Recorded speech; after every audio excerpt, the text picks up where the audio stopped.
You will hear a customer phoning a builder to discuss some work she would like him to do on her home. First, you have some time to look at questions 1 to 6.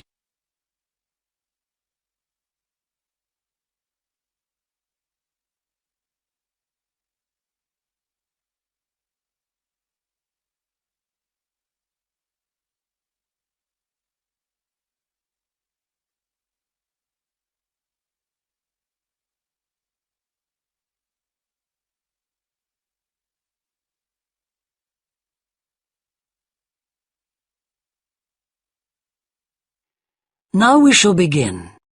You should answer the questions as you listen, because you will not hear the recording a second time.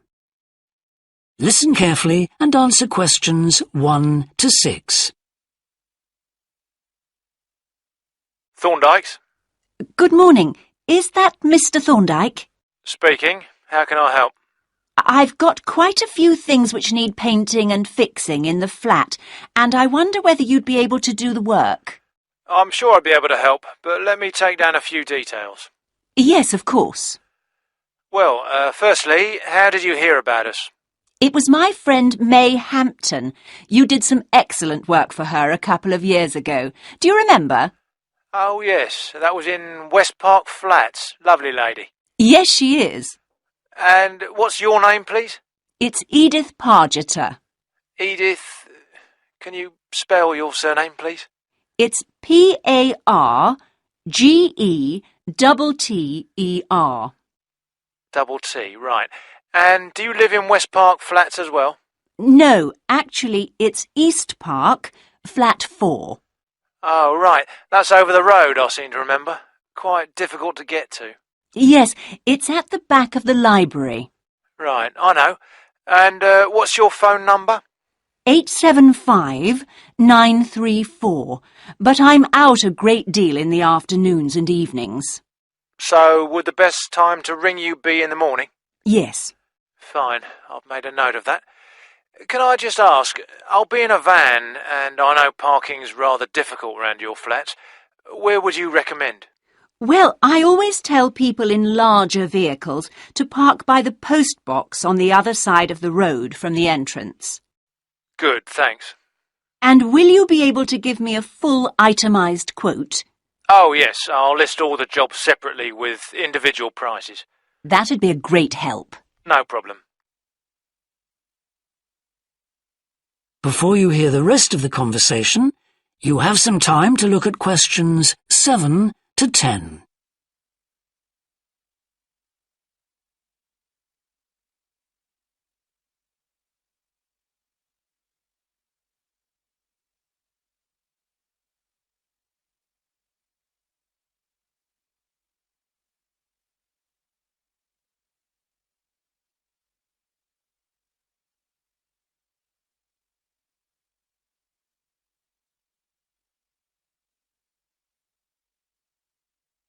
Now listen and answer questions 7 to 10. Now, what would you like me to do? Firstly, and most urgently, is in the kitchen. With all the weather damage, the glass in the door has cracked, and I'd need that fixing. I presume you mean replacing? Oh, yes, and as soon as possible. What I'll do is come round tomorrow morning and do that immediately. Oh, thank you so much. The other things aren't so urgent, but... Now, I'll make a note of everything you want doing. Well, in the kitchen, I'd like some painting doing. All the kitchen walls? Just the area over the cooker. It's very greasy. Right, it does tend to get that way. Yes. Well, if you want a proper job done, what I'd need to do is strip the old paint and plaster it about a week before I paint it. Of course. Now, May tells me you also do work in the garden. That's right. Well, I'd like you to replace a fence. Just one? Yes, at the far end. Fine, shouldn't be a problem. And that's the lot. Fine. Yeah, as I say, I can come round tomorrow morning to look over things with you. Well, that's great, thank you. So, I look forward to seeing you tomorrow at... That is the end of section 1. You now have half a minute to check your answers.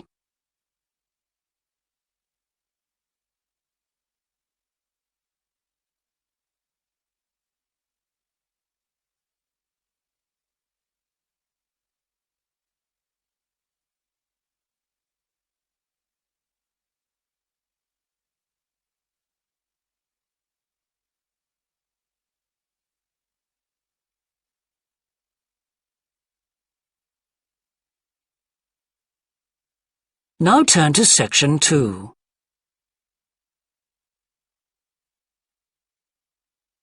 Section 2.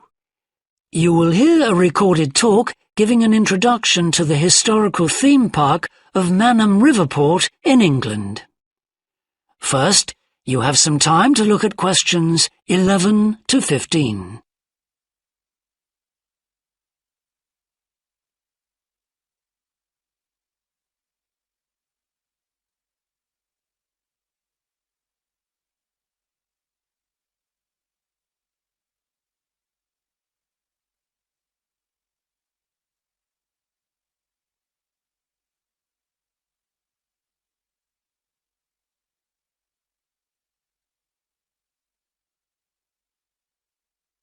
Now listen carefully and answer questions 11 to 15. Welcome to MANHAM Port, where 1,000 years of history are brought to life. All the family can enjoy a day out at MANHAM, visit our copper mine, see models of the machinery it used, have your photo taken in 19th century costume, experience at first hand how people lived at different stages throughout history, and especially how children studied, worked and played. The port of MANHAM is located in beautiful and peaceful countryside, on a bend in the great River Avon, and developed here because it's the highest navigable point of the Avon. Boats can go no higher up this river, and proved a handy place to load and unload cargo to and from the sea, which is over 23 miles away.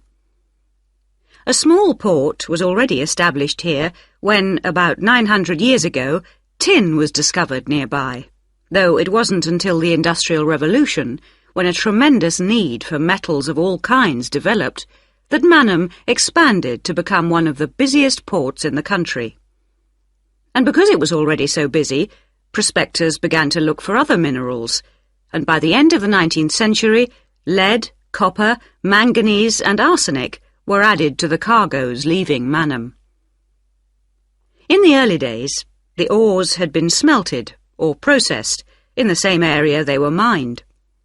But as demand grew, the smelting process required huge factory furnaces or fires to melt the metal from the rock, and there was not enough coal in the local area, so the rocks containing minerals had to be shipped long distances. Sadly, in the 20th century, the great port of MANHAM declined, and thousands of workers were forced to emigrate out of the area. The building at the port fell into disrepair, and the place became almost forgotten. But then the MANHAM Trust was formed to conserve the historical resources of the area. It organised scores of local volunteers to remove undergrowth to find the original outlines of the installations. It then brought in paid professionals to match installations with maps of the original port complex and to set about reconstructing it. Today, you can see the results of this ambitious programme of restoration. The intention, and we believe this will be realised before the end of the year, is to return MANHAM Port to the condition it reached at its peak as the greatest copper port in the country. Before you hear the rest of the talk, you have some time to look at questions 16 to 20.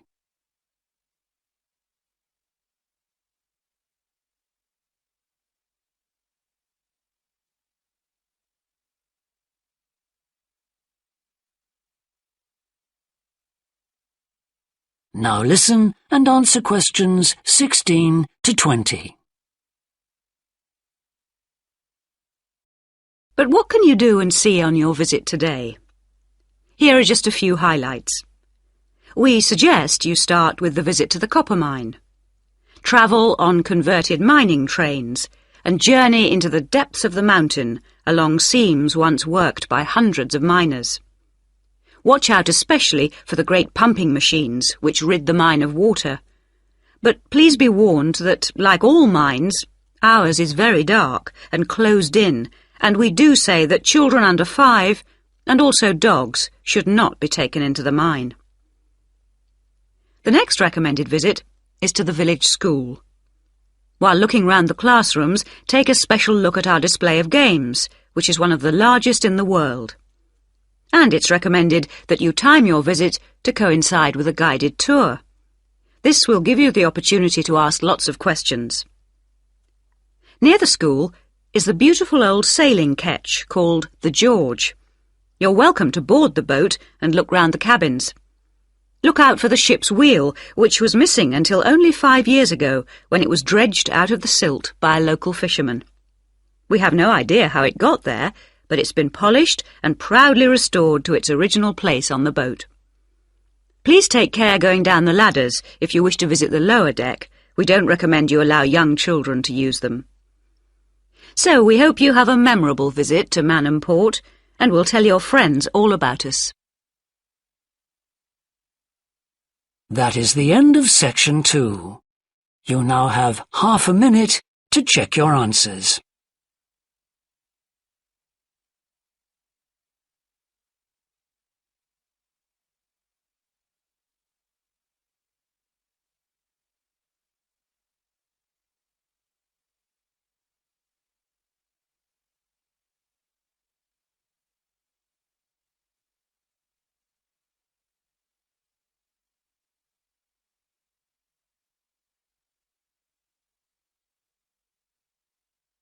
Now turn to section 3.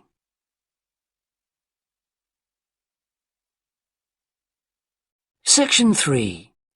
You will hear 2 psychology students called Tim and Laura talking about Laura's work placement. First, you have some time to look at questions 21 to 24.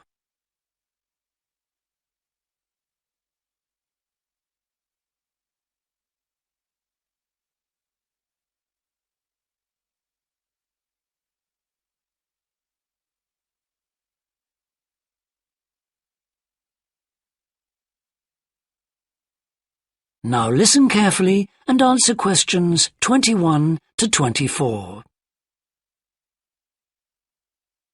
Hi, Laura. Could you spare a few minutes to talk about the work placement you did last summer? I'm thinking of doing one myself. Hi, Tim. Sure. Didn't you do yours at an environmental services company? That's right. It's only a very small company, and they needed someone to produce a company brochure. And I wanted to get some business experience, because I'm interested in a career in occupational psychology in a business environment. It was good, because I had overall responsibility for the project. What kind of skills do you think you developed on the placement? I mean, apart from the ones you already had. Did you have to do all the artwork for the brochure, the layout and everything? We hired the services of a professional photographer for that. I did have to use my IT skills to a certain extent because I cut and pasted text from marketing leaflets. But that didn't involve anything I hadn't done before. Do you think you got any better at managing your time and prioritizing things? You always used to say you had trouble with that. Oh, definitely. There was so much pressure to meet the project deadline. And I also got better at explaining things and asserting my opinions, because I had to have weekly consultations with the marketing manager and give him a progress report. It sounds as if you got a lot out of it then. Absolutely. It was really worthwhile. But, you know, the company benefited too. Yes, they must have done. After all, if they'd used a professional advertising agency to produce their brochure instead of doing it in-house, presumably they'd have paid a lot more. Oh, yes. I worked it out. It would have been 250% more, and I thought the end result was good, even though we did everything on site. The company has quite a powerful computer, and I managed to borrow some scanning software from the university. The new brochure looks really professional. It enhances the image of the company straight away. So, in the long run, it should help them to attract clients and improve their sales figures? That's the idea, yeah. Before you hear the rest of the discussion, you have some time to look at questions 25 to 30.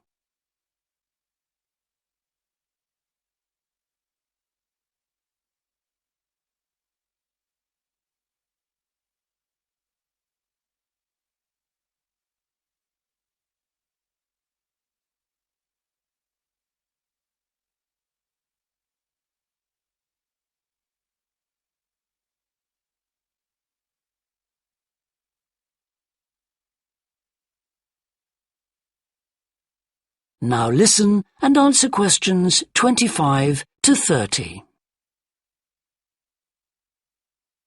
Well, all in all, it sounds very positive. I think I'll go ahead and apply for a placement myself. How do I go about it? It's easy enough to do, because there's a government agency called STEP, S-T-E-P, that organizes placements for students. You should start by getting their booklet with all the details. I expect you can download one from their website. Actually, they've got copies in the psychology department. I've seen them there. I'll just go to the office and pick one up. Right. And then, if I were you, after I'd looked at it, I'd go over all the options with someone. I suppose I should ask my tutor's advice. He knows more about me than anyone. One of the career officers would be better.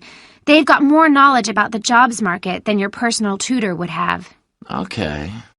And then, when you know what you want, you can register with STEP. You'll find their address in the booklet.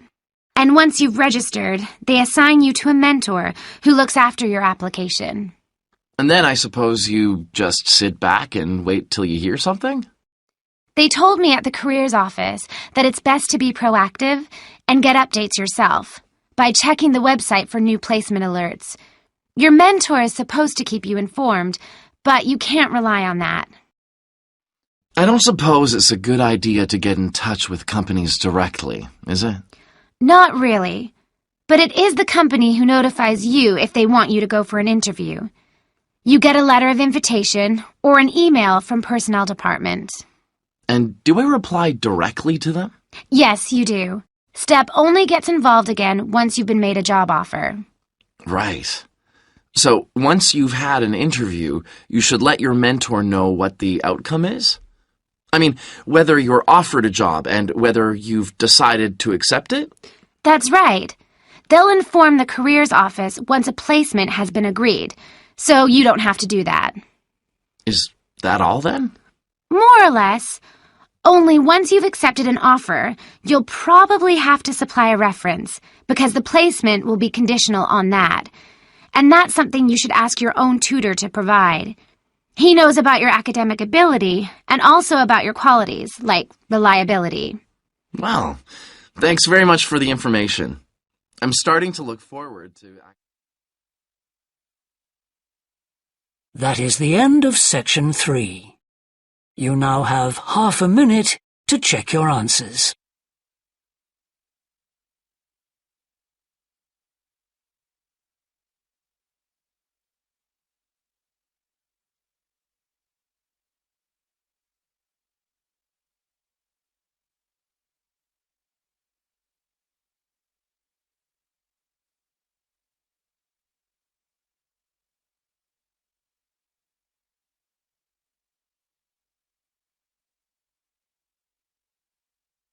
Now turn to section 4.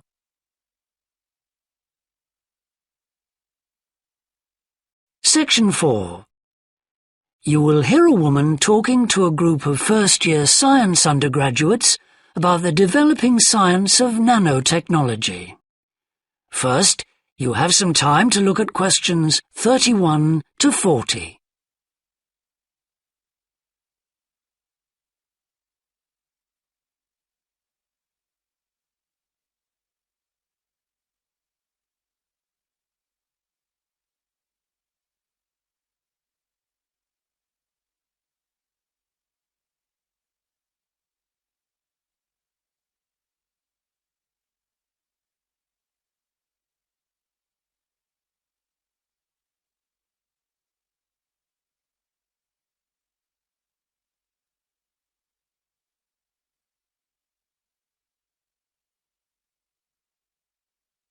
Now listen carefully and answer questions 31 to 40.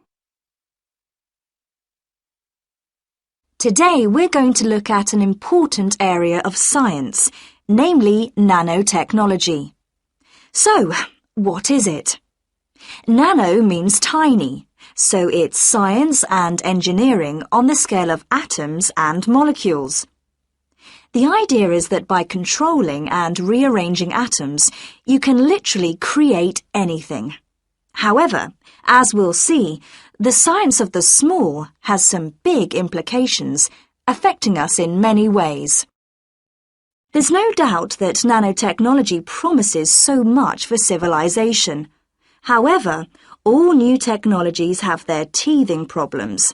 And with nanotechnology, society often gets the wrong idea about its capabilities.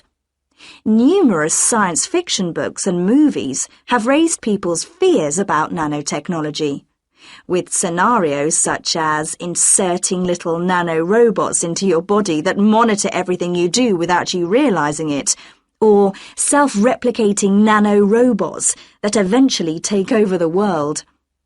So, how do we safeguard such a potentially powerful technology? Some scientists recommend that nanoparticles be treated as new chemicals, with separate safety tests and clear labelling. They believe that greater care should also be taken with nanoparticles in laboratories and factories. Others have called for a withdrawal of new nanoproducts, such as cosmetics, and a temporary halt to many kinds of nanotech research. But as far as I'm concerned, there's a need to plough ahead with the discoveries and applications of nanotechnology. I really believe that most scientists would welcome a way to guard against unethical uses of such technology. We can't go around thinking that all innovation is bad, all advancement is bad. As with the debate about any new technology, it is how you use it that's important. So, let's look at some of its possible uses.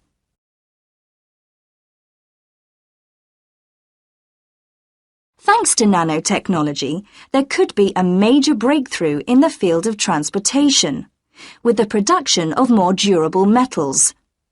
These could be virtually unbreakable, lighter, and much more pliable, leading to planes that are 50 times lighter than at present.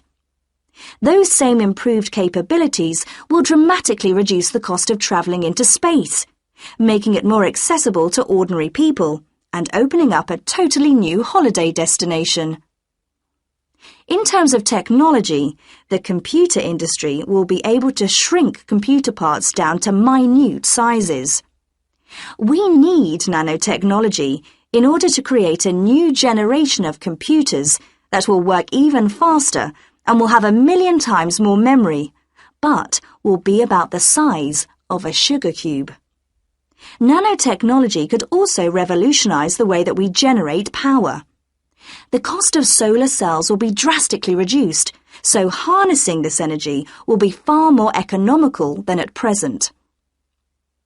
But nanotechnology has much wider applications than this, and could have an enormous impact on our environment. For instance, tiny airborne nanorobots could be programmed to actually rebuild the ozone layer, which could lessen the impact of global warming on our planet. That's a pretty amazing thought, isn't it? On a more local scale, this new technology could help with the cleanup of environmental disasters, as nanotechnology will allow us to remove oil and other contaminants from the water far more effectively. And if nanotechnology progresses as expected, as a sort of building block set of about 90 atoms, then you could build anything you wanted from the bottom up. In terms of production, this means that you only use what you need, and so there wouldn't be any waste. The notion that you could create anything at all has major implications for our health. It means that we'll eventually be able to replicate anything. This would have a phenomenal effect on our society. In time, it could even lead to the eradication of famine through the introduction of machines that produce food to feed the hungry. But it's in the area of medicine that nanotechnology may have its biggest impact. How we detect disease will change as tiny biosensors are developed to analyze tests in minutes rather than days. There's even speculation nanorobots could be used to slow the aging process, lengthening life expectancy. As you can see, I'm very excited by the implications that could be available to us in the next few decades. Just how long it'll take, I honestly don't know. That is the end of section 4. You now have half a minute to check your answers.